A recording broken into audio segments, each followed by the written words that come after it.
गुरुदेव महेश्वरा गुरु साक्षात् परब्रह्मा तस्मै श्री गुरुवे नमः।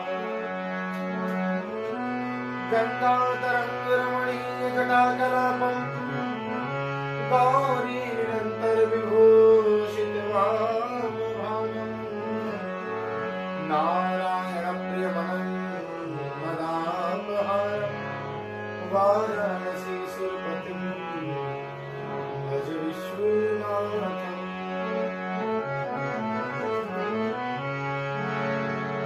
सच्चिदानंद रूपाय विश्वोत्पत्त्यादिहेतवे तापत्रय विनाशाय श्रीकृष्णाय वयं नमः।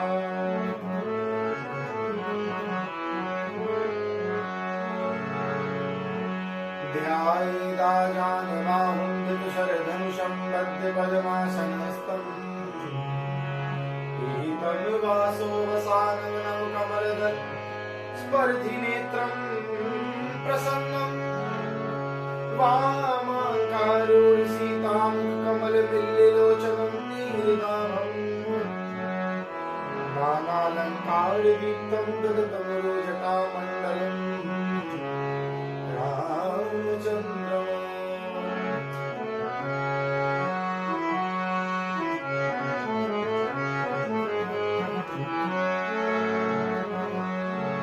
अतुलित बल धामं हेम शैलाभ देहं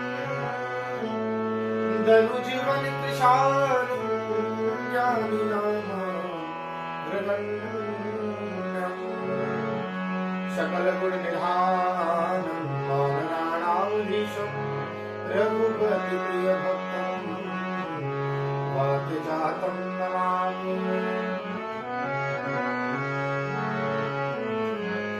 रघुपति प्रिय भक्तं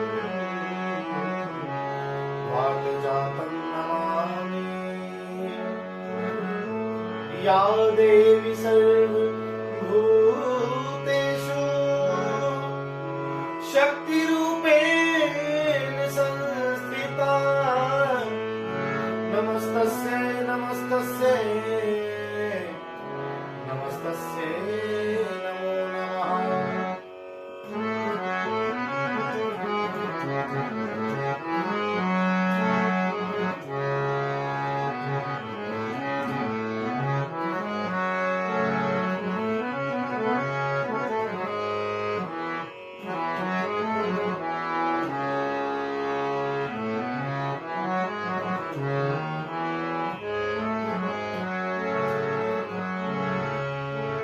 राम कथा के रसिक तुम भक्ति राशि मति धीर अब शुभ आसन कीजिए तेज मति धीर। रामायण तुलसी कृत कथा करो विस्तार सुच सुंदर आसन सुभग आय पवन कुमार सुच सुंदर आसन सुभग आय पवन कुमार। बोलिए श्याम रामचंद्र भगवान की जय, पवन सुत हनुमान की जय, उमापति महादेव की जय।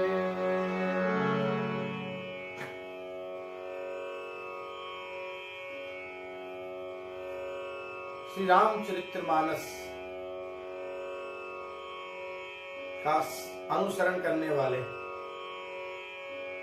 प्रभु श्री राम के कथाओं का, उनकी लीलाओं का, उनकी चरण रज का नित्य निरंतर रसामृत पान करने वाले,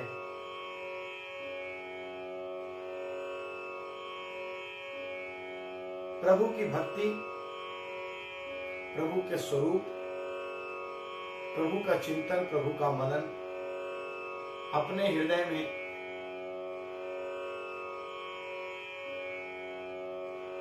हृदय की गति के तरह धारण करने वाले आप सभी राम भक्त जो इस चैनल से मुझसे जुड़े हो, सभी अग्रज, अनुज एवं जो वरिष्ठ हो, सम्माननीय हो, माताएं एवं बहनें, सभी को मैं हृदय से जय श्री राम, जय हनुमान, हर हर महादेव। आप सबको बारंबार प्रणाम है, सबको बारंबार, छोटों को बारंबार साधुवाद है।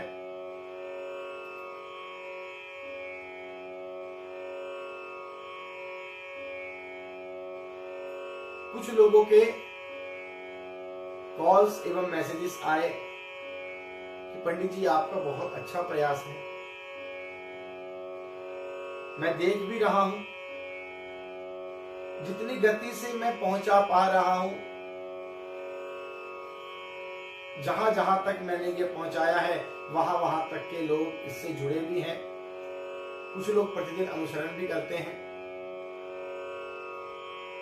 बहुत अच्छी भावना हृदय में जागृत होती है और प्रभु को बारंबार मैं हृदय से नतमस्तक होते हुए धन्यवाद, कोटि कोटि धन्यवाद करता हूं कि प्रभु आपने मुझसे ऐसा कार्य करने के लिए आपने मुझे एक निमित्त मात्र बनाया।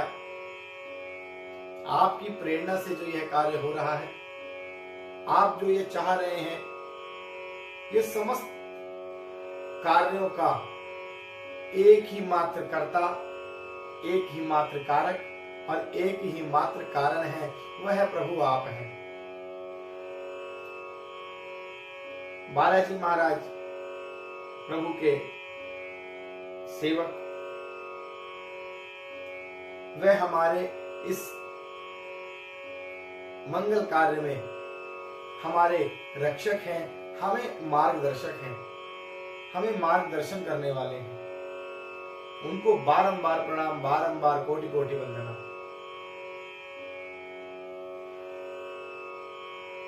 तुलसीदास जी की तरह हम उनका पार तो नहीं पा सकते, किंतु बस बालाजी महाराज से एक निवेदन कर सकते हैं जो तुलसीदास जी ने किया था। श्री गुरु चरण सरोज रज, निज मन मुकुर सुधारी, बरनौ रघुबर विमल जसो, जो दायक फल चारि। पवन तनय संकट हरन, मंगल मूर्ति रूप, राम लखन सीता सहित, हृदय बसहु सुरभूप, हृदय बसहु सुरभूप।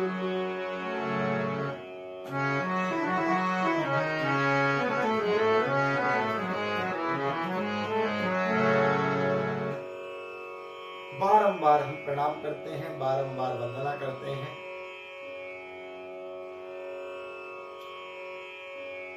कल हम लोगों ने जितने भी जीव हैं इस जग में, हमने यह देखा कि गोस्वामी तुलसीदास जी ने दुष्ट प्रवृत्ति के लोगों को भी प्रणाम किया। हमने कल ये जाना कि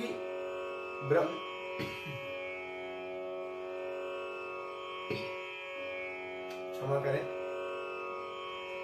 ब्रह्मा जी ने एक सृष्टि बनाई, एक सृष्टि में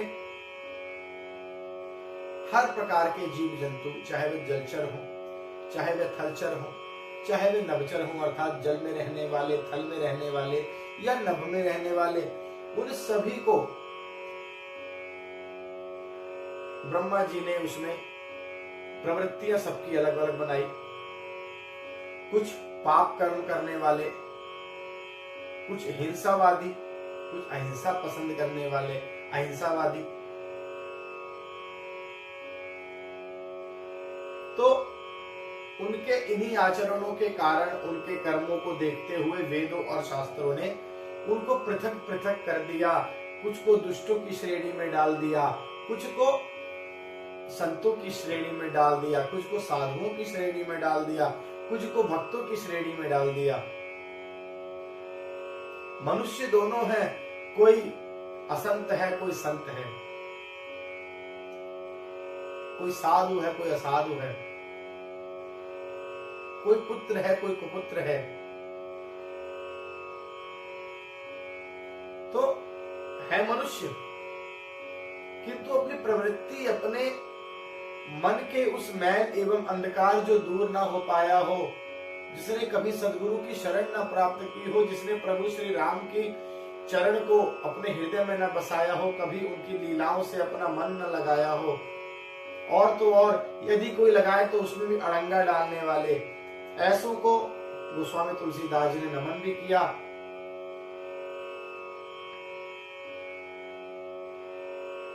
लेकिन संतों के हित के बारे में बताया कि दूसरों के गुण दोष हित देखे बिना वो सबको अपनाते हैं।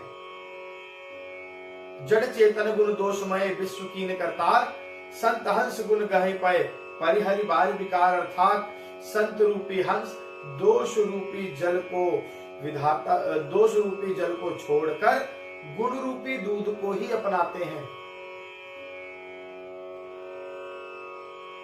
वो आपके दोषों को नहीं गिनते हुए, यदि आप उनकी शरण में हैं तो आपके गुणों को ही देखेंगे।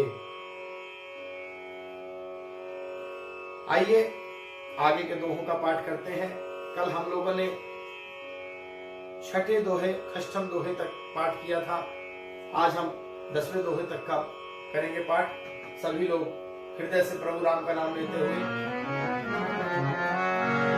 अस विवेक जब दे विधाता, तब तजी दोष गुण ही मनुराता। काल स्वभाव करम बरियाई, भले प्रकृति बस चुकई भलाई। सो सुधारी हरि जन मिले, दलि दुख दोष विमल जसु देहि। खलौ करहि भल पाय सुसंग, मिटहि न मलिन स्वभाव अभंग। लखि सुबेश जग वंचक जेहु, बेश प्रताप पूज हई तेहु। उदरहि अंत ना होहि निभाहु, काल नेमि जिमि रावण राहु। कियहु कुबेश साधु सन्मानु, जिमि जग जामवंत हनुमान। हानि कुसंग सुसंगति लाहु, लोकहु वेद विदित सब काहू। गोस्वामी तुलसीदास जी कहते हैं इन चौपाइयों में, अस विवेक जब देई विधाता, तब तजी दोष गुनहि मनुराता। अर्थात विधाता जब इस प्रकार का हंस का विवेक देते हैं, तब दोषों को छोड़कर मन में गुणों में ही अनुरक्त होता है। यदि आप में दोष और गुण अलग करने की क्षमता हो भी, तो आप दोषों को देखेंगे ही नहीं। आप केवल गुणों की ओर ही आकर्षित होंगे, आप केवल गुणों को ही अपनाएंगे, आप दूसरों के गुणों को ही देखेंगे। काल स्वभाव करम बरियाई, भले प्रकृति बस चुकई भलाई। काल का स्वभाव है, काल स्वभाव कर्म बरियाई। काल स्वभाव और कर्म की प्रबलता से, काल का जो स्वभाव है, क्या स्वभाव है काल का? काल मतलब मृत्यु भी होता है, काल मतलब होता है समय। तो काल का स्वभाव और कर्म की प्रबलता से भले लोग साधु भी माया के वश में होकर कभी कभी भलाई से चूक जाते हैं। अर्थात समय की परिस्थिति,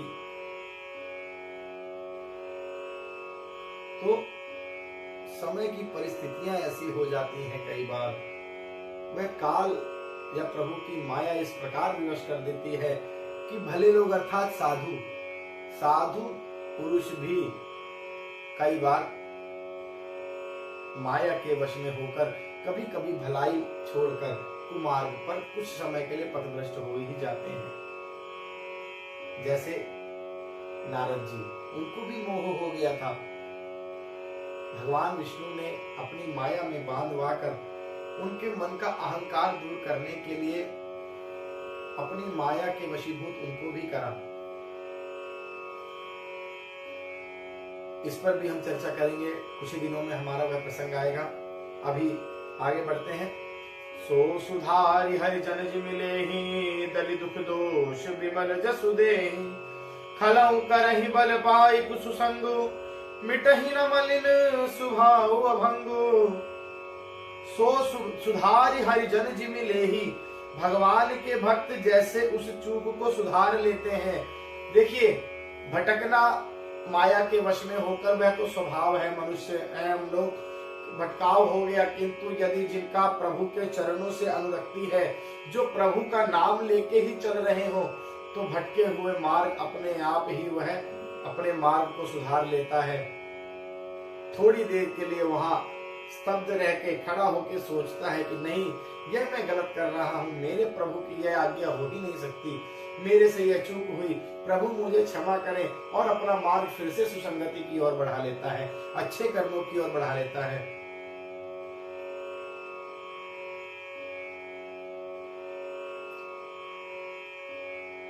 दलि दुख दोष विमल जसु देहि, दुख दोषों को मिटाकर निर्मल यश देते हैं भगवान। अपने भक्तों को, कुमार्ग पर जाने वालों को सुमार्ग पर लाने के लिए चाहे कुछ भी करना पड़े।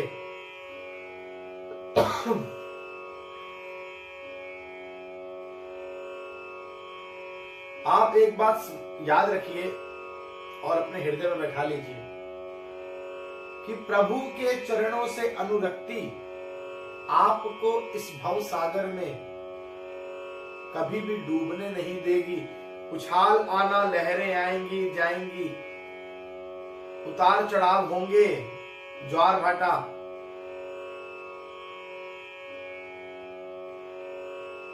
कहते हैं ना ज्वार बहुत तेज है लहरों का, वो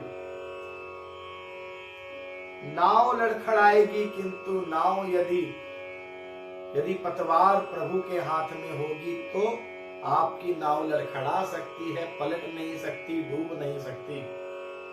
प्रयत्न कितना भी हो जाए, कितनी बड़ी बड़ी चट्टानें टकरा जाएं, प्रभु की बनाई हुई नैया पर आप सवार हो और खिवैया स्वयं प्रभु हो, आप नहीं डूब सकते।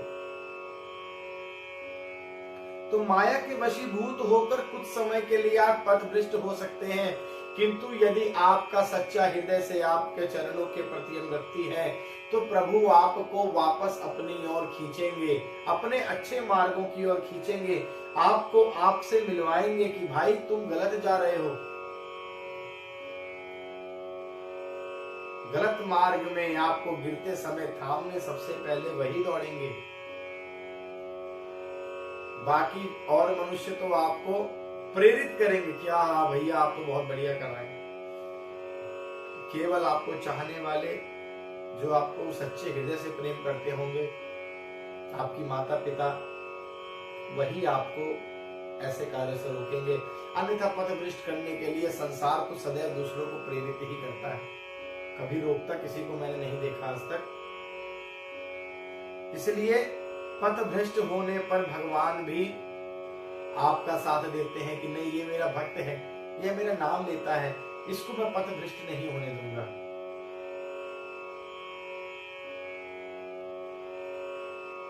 दलि दुख दोष विमल जसु देहि, खलउ करहि भल पाई सुसंगु।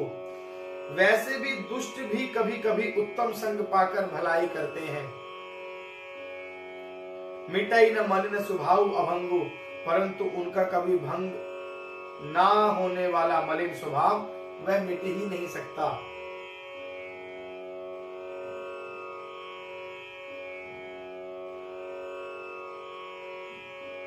अच्छी संगति में रावण जब तक अपने पिता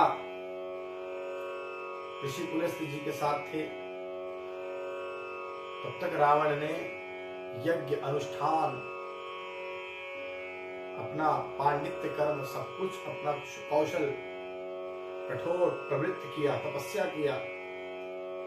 किंतु जब उसके अंदर अहंकार की प्रवृत्ति आ गई, उसी ज्ञान का जब उसके अंदर अहंकार उत्पन्न होने लगा, उसी शक्ति का जो उसने तपस्या करके स्वयं प्रभु से मांगा हो, उसी ब्रह्मा पे जब वह चुनौती देने लगा, तो फिर भगवान ने इसी के विपरीत मनुष्य के रूप में उसका वध किया। भाई तुम रावण हो ना, सर्वशक्तिमान हो ना, सर्वबुद्धिमान हो ना, तुमसे बड़ा पंडित कोई नहीं ना, तुमसे बड़ा ज्ञानी कोई नहीं, तुम्हें एक साधारण मनुष्य ही मारेंगे, और कोई सेना लेके नहीं, एक वानर और भालू के साथ मिलकर मारेंगे। तुम्हारी इस सोने की लंका को, इस अहंकार भरी नगरी को यह बंदर भालू ही ध्वस्त करेंगे। लखि सुवेश जन वंचक जेऊ, बेश प्रताप पूजियहि तेहु, उगरहि अंत न होय निबाहु, काल ने बिजिमी रावण राहु। लखि सुवेश अर्थात जो वेशधारी ठग हैं, उन्हें भी अच्छा साधु का वेश बनाए देखकर वेश के प्रताप से जगत पूजता है। आपकी वेशभूषा का ही पूजन होता है, ये बात ध्यान रख लीजिए। किसी को आपको ठगना होगा ना, तो वह साधु का ही वेश बनाएगा। जो ठग स्वभाव का होगा, वह अपने उस रूप से आपको ठग ही नहीं सकता। उसको भी ठगने के लिए, आपको दूसरों को ठगने के लिए उन्हीं साधु संतों का ही वेश बनाना पड़ेगा, जिन पे लोग सबसे ज्यादा भरोसा करते हैं, जिनके स्वरूप पर कोई कभी भी उनको गलत ठहरा ही नहीं सकता, जिनके स्वरूप को लोग ईश्वर से जैसा पूजते हैं, बल्कि ये सोचते हैं कि ईश्वर की कृपा होती है तभी इनके दर्शन होते हैं। उन्हीं का रूप बनाते हैं, संतों का ही रूप बनाया जाता है। उन लोगों के पास अपना रूप दिखाने के लिए तो कुछ है ही नहीं। ये आप बात ध्यान रखिए।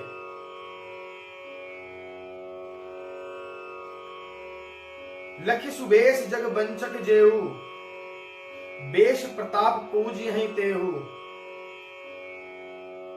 जगत उनको पूजता तो है, किंतु आप ज्यादा देर तक किसी को मूर्ख नहीं बना सकते। आप लोगों के सामने और हमारे सामने ऐसे कई उदाहरण हैं। वर्षों तक साधु के वेश में बने बने लोगों का मान सम्मान, लोगों का धन, हर प्रकार से उन्होंने उस वेश में लेने का प्रयास किया, छीना, प्रताड़ित किया लोगों को, धर्म के नाम पर लांछन लगाने का, उस स्वरूप पर लांछन लगाने का प्रयास तो बहुत किया, किंतु प्रभु की लीला ऐसी रची गई कि उनके कर्म उनके सम्मुख आ गए। मैं इन चैनल पर उन कुकर्मियों का नाम नहीं लेना चाहता, बस आप लोगों से यह निवेदन करता हूं कि आपको यह विवेक जगाना होगा। साधु पहचानना आपका कार्य है, उनका नहीं है। आपके सामने कोई भी भेष बनाकर आए और आपसे कुछ भी मांग ले, तो आपको कुछ भी नहीं दे देना चाहिए। साधु की सर्वप्रथम पहचान होगी, उसको आपके धन से कोई मतलब नहीं होगा।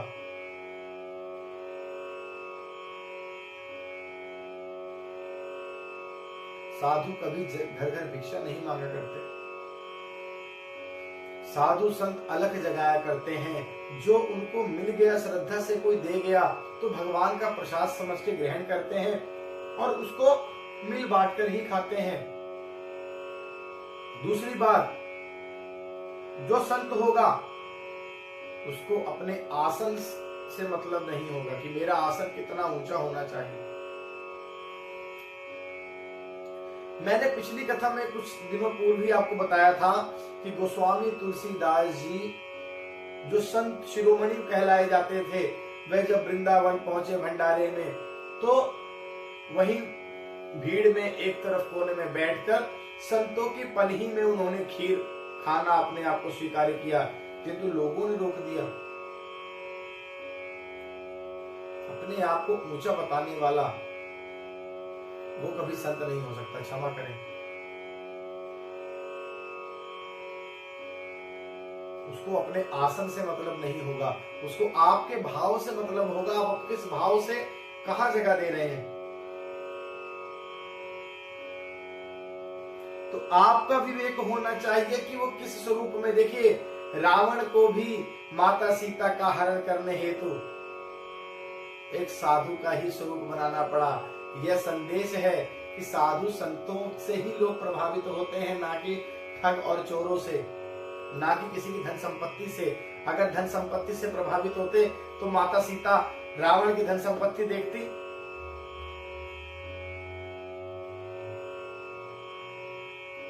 आपका स्वरूप, आपके विचार ही आपका एक पर्सनैलिटी बनाते हैं, आपका चरित्र निर्माण करते हैं, आपको लोगों के सामने प्रेजेंट करते हैं, खड़ा करते हैं किसी रूप में। किंतु उसी स्वरूप का कुछ लोग गलत फायदा भी उठाते हैं, ये भी सत्य है, क्योंकि वही एक स्वरूप ऐसा है जिससे बार बार लोगों के फायदा उठाने जाने पर भी हम लोग बार बार उस पर भरोसा करते हैं, क्योंकि साधु संतों के दर्शन से हम अपना कल्याण ही समझते हैं। कितनी बार हम लोग चोटिल हुए, कितनी बार हमने स्वरूपों को गलत होते देखा, किंतु जब पता चला कि वे असलियत में कौन है तो हमारा विश्वास डगमगा जाता है। लेकिन यही विश्वास डगमगाने नहीं देना है हमें, बस अपने विवेक को जागृत करना है। उभरहि अंत न होय निबाहु, काल नेमि जिमि रावण राहु। इसीलिए उनका कपट अंत तक नहीं निभता, जैसे काल नेमि रावण और राहु का हाल हुआ। काल नेमि ने कपट करने का प्रयास किया हनुमान जी से। हनुमान जी राम नाम की धुन सुनकर उतर भी आए, उनकी बात भी मान लिया, कुछ क्षण रोक भी लिया, किंतु जिस प्रकार उनके क्षण का उसने दुरुपयोग किया, काल नेमि का वध हुआ।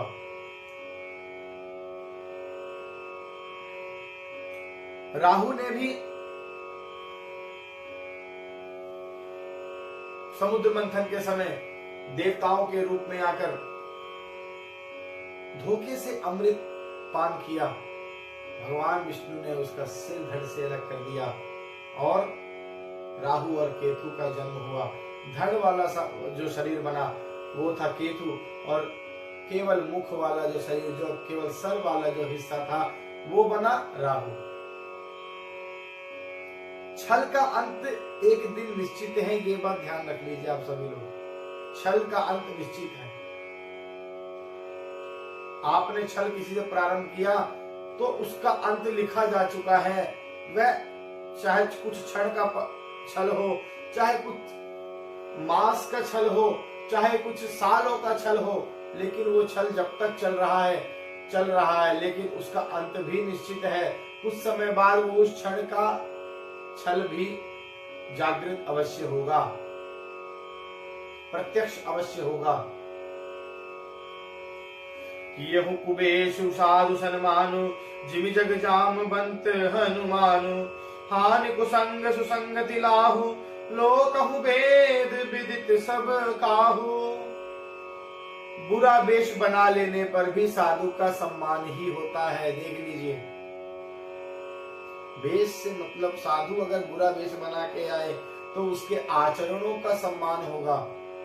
जैसे जगत में जामवंत और हनुमान जी का हुआ, बुरे संग से हानि और अच्छे संग से लाभ होता ही है।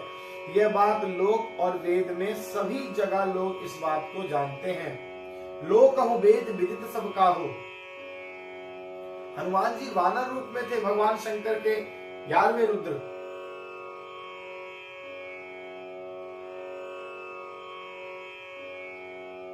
प्रभु की भक्ति ने, उनकी भक्ति की उस शक्ति ने रावण जैसे पंडित को हनुमान जी ने ज्ञान दे दिया। गगन चढ़हि रज पवन प्रसंगा, की चहि मिलहि नीच जल संगा। और आगे साधु असाधु सदन सुख सारी, सुमिरहि राम देहि मनि। साधु असाधु सदन सुख सारी, सुमिरहि राम देहि गणगारी। कुसंगति कारिक होहि, लिखिए पुराण मंजो असी सोई। सो जल अनल अनिल संघाता, होई जलद जग जीवन दाता। और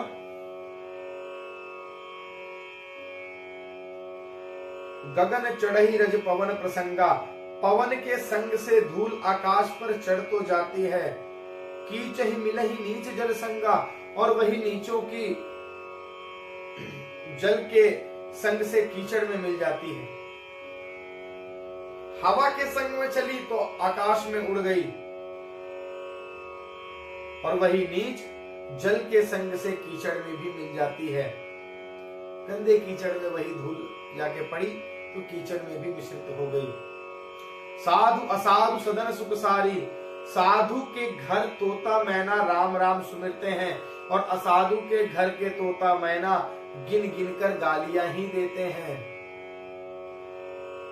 देख लीजिए, किसी के तोता मैना तो गाली ही देंगे। जहां तोता पलता है वहीं का पता चलता है वो उसके मालिक ने, उसको पालनहार ने उसको क्या सिखाया है। इसलिए संगति आवश्यक है, सुसंगति आवश्यक है। सुसंगति से ही आपका प्रभाव बनता है, आपके अंदर विवेक जागृत होता है। अब वह विवेक जागृत होता है या विवेक सोता है, यह संगति और कुसंगति पर डिपेंड करता है, निर्भर करता है।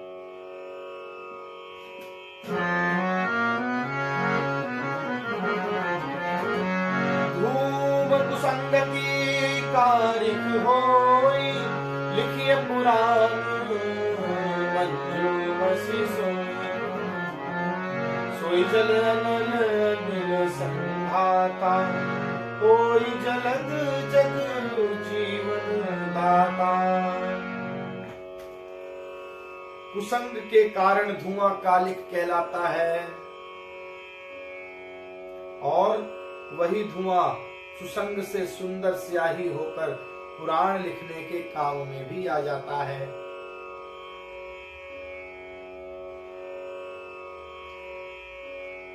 और वही धुआं जल और अग्नि, सोई जल अनल अनिल संघाता, वही धुआं जल अग्नि और पवन के संग से बादल होकर जगत को जीवन देने वाला जल भी बरसाता है।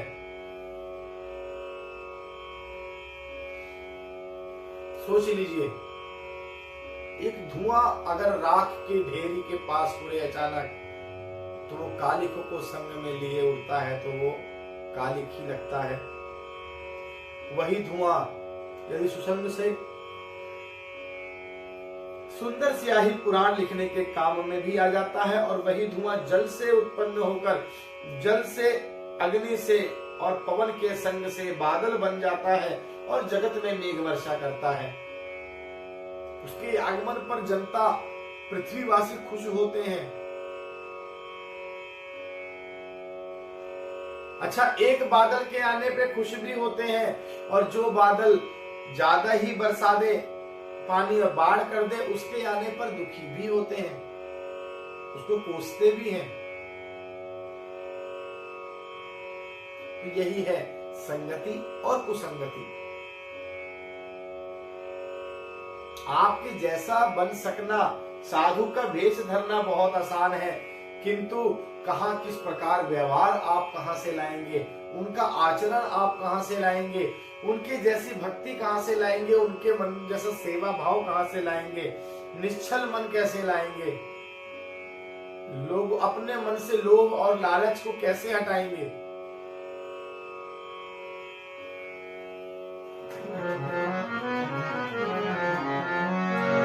ग्रह भेषज जल पवन पट, पाई कुजोग सुजोग, कोई कुवस्तु सुवस्तु जग, लखन सुलक्षण लोग, सम प्रकाश तम पाक दुहु, नाम भेद विधि कीन, शशि शोषक पोषक समुझी, जग जस अपजस दीन, जड़ चेतन जग जीव जत, सकल राममय जानी, वंदम सबके पद कमल, सदा जोर जुग पानी, देव धनुज नर नाग खग, प्रेत पितर गंधर्व, बंदम किन्नर रजनी चर, कृपा करौ अब सर्व।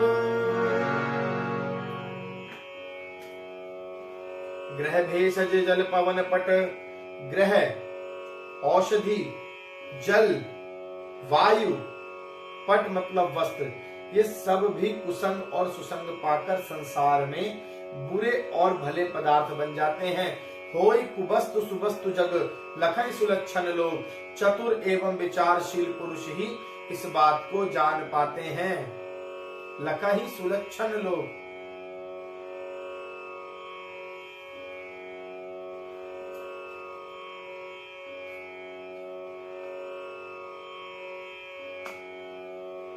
तो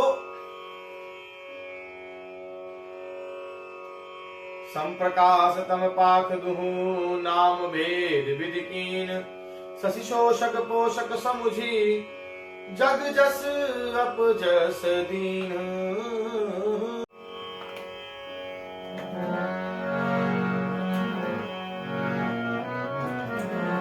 तो संप्रकाश तम पाख दुहु, नाम भेद विधि कीन, शशि शोषक पोषक समुझी, जग जस अपजस दीन। अर्थात महीने के दोनों पखवाड़ों में उजियाला और अंधेरा समान ही रहता है, शुक्ल पक्ष और कृष्ण पक्ष में, परंतु विधाता ने शशि शोषक पोषक समुझी, जग जस अपजस दीन, परंतु विधाता ने इनके नाम में भेद कर दिया।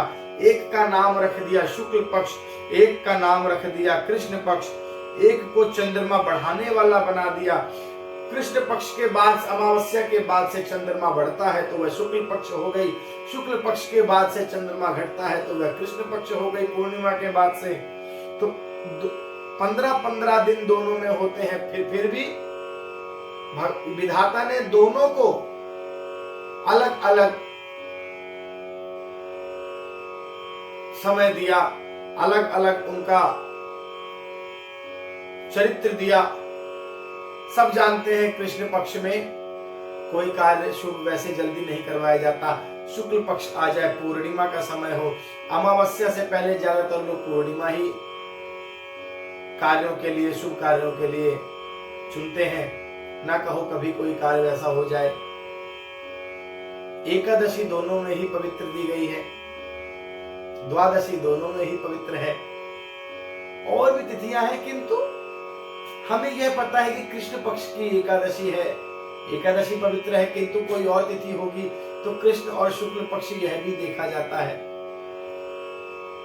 तो एक को चंद्रमा बढ़ाने वाला विधाता ने बना दिया, एक को चंद्रमा घटाने वाला बना दिया, एक को सुयश दे दिया और दूसरे को अपयश दे दिया।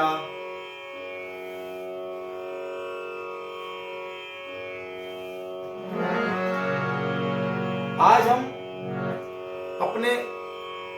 हमारे सप्तम दोहा के 4 विभाग हैं। तो हम 4 विभाग तक करेंगे सप्तम दोहे को। तत्पश्चात अष्टम, नवम और दशवां हम कल करेंगे पूर्ण। सप्तम दोहे में भी 2 विभाग हमने पूर्ण किए। तृतीय विभाग कहता है, जड़ चेतन जग जीव जत सकल राम मैं जानी, बंदौ सबके पद कमल सदा जोरी जुग पानी। जगत में जितने जड़ और चेतन जीव हैं, जितने भी जड़ और चेतन जीव हैं, सबको राममय जानकर, सबको यह जानकर कि सबके अंदर प्रभु श्री राम का निवास है, प्रभु श्री राम सबके अंदर विद्यमान है, मैं उन सबके चरण कमलों की दोनों हाथ जोड़कर बारंबार वंदना करता हूं। गोस्वामी तुलसीदास जी कहते हैं, समस्त जगत में कहीं पर भी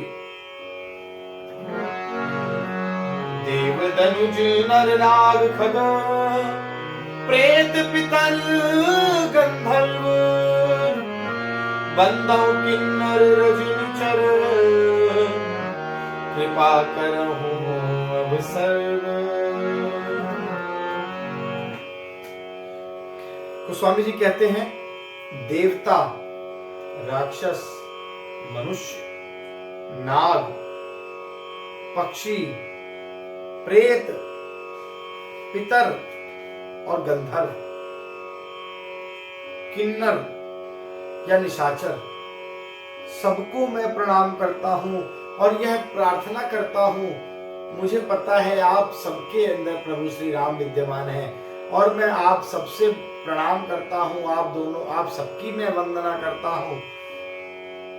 सभी मुझ पर आप कृपा कीजिए, मुझे आशीर्वाद दीजिए। तो ये गोस्वामी तुलसीदास जी ने दुष्टों की भी वंदना की, निशाचरों की भी वंदना की, प्रेतों की, पितरों की भी वंदना किया, देवताओं की भी वंदना किया। तो सबकी वंदना की। समस्त पृथ्वी में, समस्त जगत में चर अचर, चाहे वो किसी भी प्रवृत्ति के हो, सबको गोस्वामी तुलसीदास जी ने नमन किया, प्रणाम किया। आने वाले कल हम अष्टम दोहे को, नवम दोहे को और दशम दोहे को पाठ संपन्न करेंगे। हमारा प्रयास, जैसा कि मैंने बताया था, कि ज्यादा से ज्यादा करने का नहीं रहता, सटीक पहुंचाने का होता है, ताकि बच्चे उसे दोबारा तिबारा देखें तो कम से कम रामायण खोलकर यहाँ तक पढ़ाया जा चुका है, यहाँ तक ये चौपाई हो चुका है, यहाँ तक हम पढ़ सकते हैं, तो साथ में हमारे रिपीट कर सकें, उसको दोबारा रिवाइज कर सकें। इसलिए हम लोग उस प्रकार से चल रहे हैं। हमें रामायण संपन्न नहीं करनी जल्दी से कि चलो हो गया। चौपाइयां बीच की हम गाते हैं, तो चौपाइयों का गाने के बाद हम एक एक चौपाई को दोबारा बोलकर उसका अर्थ भी बताते हैं। हमारा ध्येय आप तक रामचरितमानस के गोस्वामी तुलसीदास जी द्वारा अपने भाव से जो उनके आशीर्वचन, जो उन्होंने अपने हृदय में भगवान श्री राम एवं उनके श्री सद्गुरु बालाजी महाराज को विस्थापित कर कर एकदम हृदय में बिठाकर जो ये शब्द लिखे हैं, तो वह शब्द का जैसी उनकी भाषा है, जिस प्रकार उनका अर्थ है, हमारा यही प्रयास रहता है कि आप तक अर्थ टू अर्थ आप तक पहुंचे, एक एक अर्थ एक एक चौपाई की तरह आप तक पहुंचे। चौपाई हम गा देते हैं, दोहा तो हम साथ साथ पहुंचाते ही हैं, चौपाई हम गा देते हैं, फिर पुनः उस चौपाई को पढ़ के आप तक अर्थ पहुंचाते हैं। और हमारे डिस्क्रिप्शन में भी जब हम अपना वीडियो अपलोड करते हैं तो उसमें लिख देते हैं कि इस दोहे से इस दोहे तक हमारा यह पाठ आज का हुआ है, आज हमारा यह क्रम आज तक यहाँ तक हुआ है। यदि फिर भी किसी को काउंटिंग उसमें हिंदी में है गिनती। यदि किसी को कोई असुविधा हो पढ़ने में, कुछ भी हो, अपना मार्गदर्शन बिल्कुल आप मेरे को देते रहें और उस कमेंट बॉक्स में आप अवश्य कमेंट करें। मैंने कमेंट ऑन कर रखा है, मुझे किसी से कुछ छुपाने की आवश्यकता नहीं है।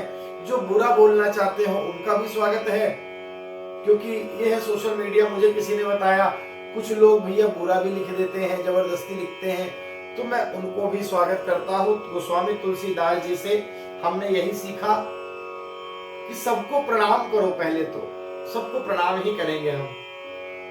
आपका भी स्वागत है, किंतु जो बुरे लोग हैं उनसे भी मेरा ये निवेदन रहेगा कि भैया आप अपना कार्य अवश्य करें, किंतु साथ साथ यह भी बताएं कि अगर हमारी त्रुटि यहाँ हो तो उस त्रुटि को ठीक कैसे किया जा सकता है, उस त्रुटि को कैसे सही कर सकते हैं, हम उस पर काम भी कर सके, ताकि आपकी उन अपेक्षाओं को ग्रहण करने के बाद भी।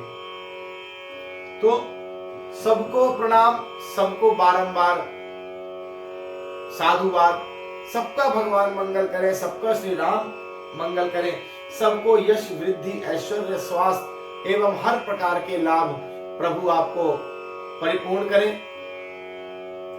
आज के लिए हम अपने इस प्रभु नाम की इस मंदाकिनी को यहीं विश्राम देते हैं। कल पुनः आपसे भेंट होगी, तब तक जय सिया राम, जय हनुमान, हर हर महादेव।